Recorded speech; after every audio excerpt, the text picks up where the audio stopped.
Good morning everyone! Today we're going to make chili garlic sauce, okay? So here are the ingredients. I skinned four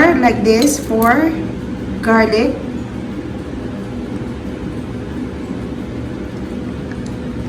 We'll be using pepper, chili powder, a little bit of iodized salt, and I will be using today sunflower oil because I don't have olive oil today. Okay, so these are the ingredients. Okay, then later I'm going to mince the garlic like this, so it is easier for me to stir the garlic into the saucepan.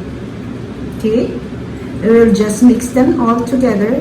So in a while, I will just prepare my saucepan and we'll mix them all together. Okay?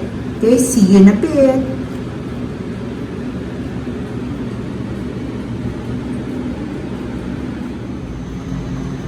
So this is my pan. I prepared, I pour in my,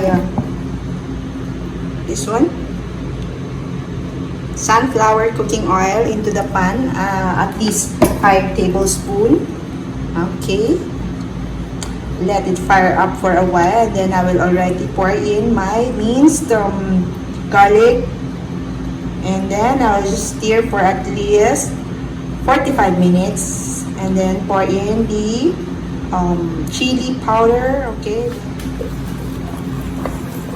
Hi, so this is already my garlic sauce. I already poured in my minced garlic in the oil because I don't have a cameraman, so I stopped for a while, then I poured in a while ago. So this is it. And later I will be adding my garlic powder, chili powder I mean, into the mixture later.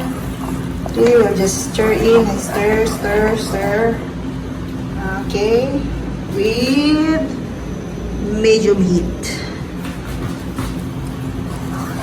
Okay, this is chili garlic sauce. Is good for anything that you want to spice up, any food that you want to spice up. Okay, it's like an appetizer. You can it's like a paste even here. So I'll just stir and later I will be showing you when I already add up the garlic powder, the chili powder I mean. Okay, so in a while.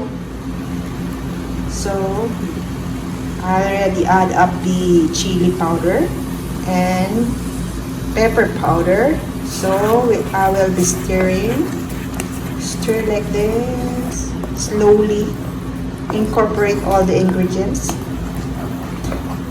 If you want a more spicier or spicier one, you can add more chili powder later if you want a spicier one, spicier sauce I mean. Okay. This is it. Slowly and slowly.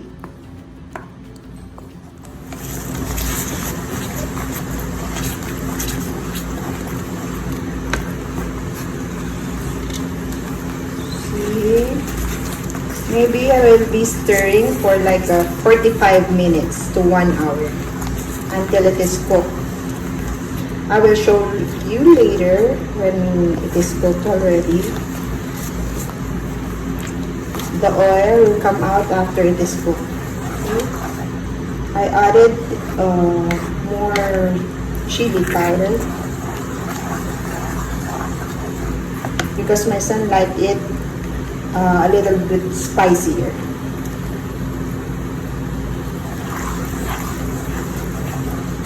My son is adding this up to anything he's eating, even with his noodles, with his ramen, or anything that he eats. He is always putting this chili garlic sauce. It's easy to make. See, you can make this at home as well.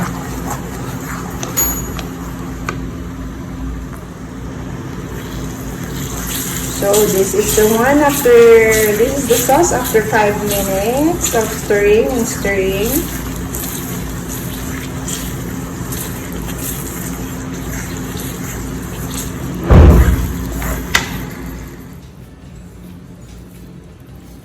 So this is the chili garlic sauce after 20 minutes. You can see that it has been cooked for half cooked already. See? This is the consistency of the after 20 minutes. You can see that there is oil already.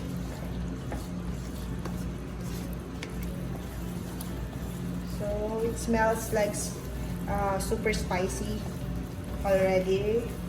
And I added the red bell peppers.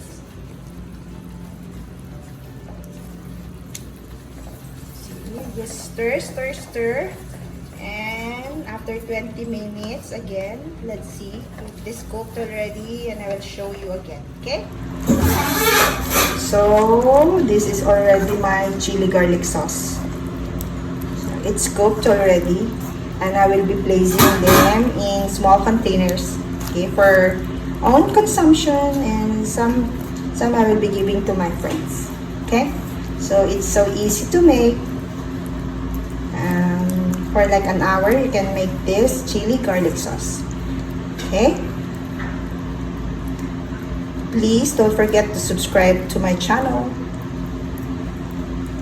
See you in a bit and see you in my next video. Bye!